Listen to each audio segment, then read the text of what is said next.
Hello दोस्तों, आप लोग कैसे हैं। दोस्तों मैं उम्मीद करता हूँ आप लोग बहुत ही अच्छे होंगे। तो चलिए दोस्तों, कल के अकॉर्डिंग आज हम बहुत ही शानदार क्वेश्चंस लेंगे। ये है दोस्तों क्वेश्चन नंबर 15। ठीक है, तो आइए दोस्तों, फाइनली हम क्वेश्चन की तरफ पहुंच चुके हैं। जरा ध्यान दीजिए, क्वेश्चन क्या कह रहा है। कह रहा है 1.2 मीटर लंबी एक लड़की जमीन पर खड़ी होकर पाती है कि एक गुब्बारा जमीन से 88.2 मीटर ऊंचाई पर एक सीध में जमीन के समानांतर उड़ रहा है। ठीक है, तो किसी क्षण बस वह गुब्बारे का उन्नयन कोण 60 अंश पाती है। कुछ समय बाद फिर कह रहा है उन्नयन कोण घटकर 30 अंश हो जाता है। तो बताया कि इस दौरान गुब्बारे ने कितनी दूरी तय की थी। ठीक है, यही पूछ रहा है, गुब्बारे ने कितनी दूरी तय की थी। ठीक है, तो चलिए पहले हम एक फिगर ड्रा करेंगे। क्या कह रहा है, 1.2 मीटर लड़की, मान लीजिए हमारा कोई 1.2 मीटर लड़की है। ठीक है, 2 मीटर, तो जमीन पर इस प्रकार खड़ी होकर, मान लीजिए हमारा कोई जमीन है, भूमि तल है। ठीक है, तो क्या कर रहा है कि गुब्बारा जमीन से 88.2 मीटर ऊंचा, मान लीजिए यहाँ से गुब्बारा कोई उड़ रहा है, मान लीजिए जमीन से 88.2 मीटर ऊंचाई पर उड़ रहा है। ठीक है, ये टोटल हमारा क्या है, गुब्बारा का ऊंचाई है। ठीक है, तो ऊंचाई पर एक सीध में जमीन के समानांतर उड़ रहा है। किसी क्षण वह गुब्बारे का उन्नयन कोण 60 अंश होता है। देखिए लड़की जब देख रही है यहाँ से ना, तो ये गुब्बारा हमारा है, किसी क्षण बस यहाँ से देख रही है तो कितने अंश का कोण बना रहा है, 60 अंश का कोण बना रहा है। ठीक है, तो यहाँ से 60 अंश का कोण बना रही है। ध्यान दीजिए, अब क्या कह रहा है, कुछ समय बाद उन्नयन कोण घटकर 30 अंश होता है। मान लीजिए अचानक अभी यहाँ से गुब्बारा उड़कर यहाँ तक आ जाता है। ठीक है, तो अचानक जब ये उड़ता है तो यहाँ तक आ जाता है। ठीक है, तो क्या कह रहा है, कुछ समय बाद घटकर उन्नयन कोण 30 अंश होता है। यहाँ से इसका ठीक उन्नयन कोण बना रहा है तो 30 अंश घटकर हो जा रहा है। ठीक है, 30 अंश हो जा रहा है। तो फिर कह रहा है बताएं कि इस दौरान गुब्बारे ने कितनी दूरी तय की थी, यानी यहाँ से गुब्बारा यहाँ तक कितनी दूरी तय की थी। ठीक है, यही पूछ रहा है। तो हम इसे x मान लेते हैं, क्यों, चलिए हम इसे x मान लेते हैं। इसका नाम रख लेते हैं a, ये हो जाएगा b, ये हो जाएगा c, और ये हो जाएगा d, और ये हो जाएगा e, ये हो जाएगा f, ये हो जाएगा, चलिए इसको हम h मान लेते हैं, क्यों, ये हो जाएगा हमारा g। यहाँ ध्यान दीजिए, अब क्या करेंगे, जब ये दूरी x है तो ये कितना होगा, इसे हम y मान लेते हैं। ठीक है, अब यहाँ ध्यान दीजिए, क्या कह रहा है, कह रहा है 88.2 मीटर, ये टोटल हमारा कितना है 88.2 मीटर। तो ये दूरी पूछ रहा है, यानी गुब्बारे से कितनी दूरी तय की थी। ठीक है, तो ये दूरी जानते हैं कितना होगा, 88 में से कितना माइनस करेंगे, चलिए पहले इसको लिख लेते हैं।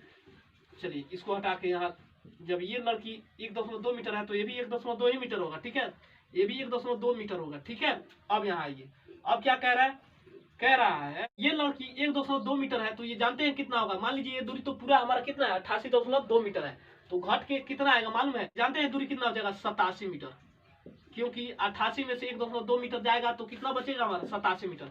तो ये दूरी कितना हो जाएगा, ये भी 87 हो जाएगा। ठीक है, 87 मीटर। अब यहाँ आइए, अब हम क्या करेंगे, लंब बटा आधार, पहले 10 60 अंश को लेंगे। ठीक है, तो यहाँ ध्यान दीजिए, ये हो जाएगा 10 थीटा इक्वल टू लंब बटा आधार। ठीक है,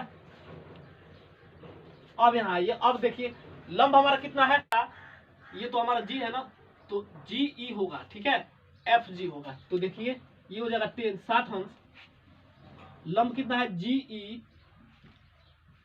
FG हो जाएगा आधार। ठीक है, तो 10 60 अंश का मान क्या होता है, √3 होता है ना, √3 इक्वल टू GE, देख लीजिए कितना है, GE हमारा है 87 मीटर। ठीक है, GE कितना है 87 मीटर, तो ये हो जाएगा 87 बटे में क्या है, FG कितना है, FG देख लीजिए, जब ये दूरी y है तो ये भी तो दूरी y होगा, जब ये दूरी x है तो ये भी दूरी x होगा। ठीक है, ध्यान दीजिए, FG हमारा कितना है, y है। अब इसका हर एक लेके बाई क्रॉस मल्टीप्लिकेशन, यानी तिरछा तिरछी गुणा कर देता है। ठीक है, तो इसका गुणा कीजिए, तो ये हो जाएगा √3y इक्वल टू कितना होगा 87। ठीक है, अब किसका मान लाना है, पहले ये ध्यान दीजिए, हमें किसका मान लाना है, y का मान लाना है ना, तो y को देखिए यहाँ पे गुणा है, इधर आएगा तो भाग बन जाएगा। ठीक है, तो y को बाहर निकालिए, y इक्वल टू ये हो जाएगा 87 बटे में कितना होगा √3, इक्वेशन नंबर 1। आई बात समझ में। चलिए अब हम क्या करेंगे, यहाँ ध्यान दीजिए, अब हम लेंगे लंब बटा आधार। अब ये टोटल दूरी हमारा क्या होगा, आपस में इक्वल हो जाएगा। ठीक है, अब यानी लंब बटा आधार, तो 10 30 अंश लेंगे, तो यहाँ ध्यान दीजिए, तो ये हो जाएगा 10 30 अंश इक्वल टू लंब बटा आधार होता है, सिंपल बात है यार, लंब बटा आधार। ठीक है, अब यहाँ ध्यान दीजिए, लंब पहले देखिए लंब कितना है, लंब हमारा है CD। ठीक है, आधार कितना है FC है। ठीक है, तो ये हो जाएगा 10 30 अंश इक्वल टू लंब देखिए कितना है, लंब हमारा DH है, सॉरी DH है, तो ये हो जाएगा DH अपान आधार देख लीजिए कितना है FH है, ठीक है, ये हो जाएगा FH। तो 10 30 अंश का मान क्या होता है, 10 30 अंश का मान 1/√3 होता है, क्या होता है 1/√3 इक्वल टू DH देखिए कितना है, DH 87 है ना, तो ये हो जाएगा 87 बटे में FH कितना है x प्लस वाई हो जाएगा, ठीक है, तो ये हो जाएगा x प्लस वाई। अब ध्यान दीजिए, अब हम क्या करेंगे, y का मान पहले भरते हैं, चलिए पहले तिरछा तिरछी गुणा कर देते हैं, तो ये हो जाएगा x plus Y equal to ये हो जाएगा आपका 87√3। एक काम करते हैं y का मान भर लेते हैं, ठीक है, y का पहले मान भरिए, इक्वेशन नंबर 1 में देखिए कितना है 87 बटे में √3 है, तो ये हो जाएगा x प्लस 87 बटे में √3 हो जाएगा, ठीक है, इक्वल टू कितना है 87√3।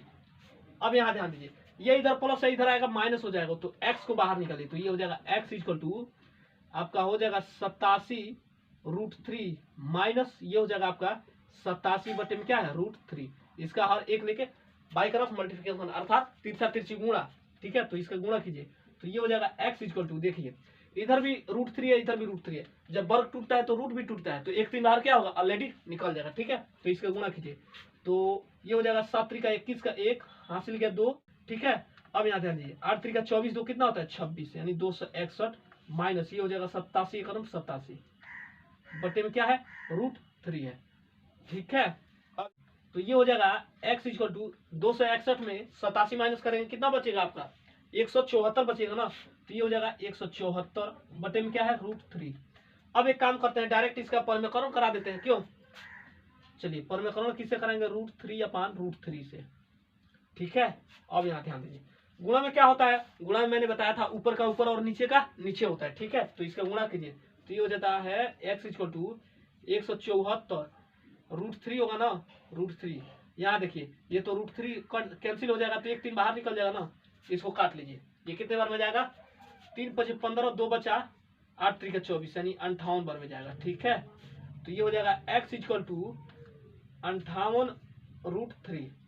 चाहे तो आप यही आंसर लिख सकते हैं या फिर आगे बढ़ाने की कोशिश करेंगे तो √3 का मान भर दें, तो ये हो जाएगा x इक्वल टू 58 इंटू 1.732। अब इसका गुणा कराएंगे जानते हैं कितना आएगा, इसका गुणा कराने पे आएगा आपका x इक्वल टू 100 आपका आ जाएगा 456 मीटर, ठीक है, जो कि ये हमारा आंसर है। तो चलिए दोस्तों आज के लिए बस इतना ही रहने दीजिए, मैं फिर पुनः अगले वीडियो में मिलता हूँ, तब तक के लिए जय हिंद।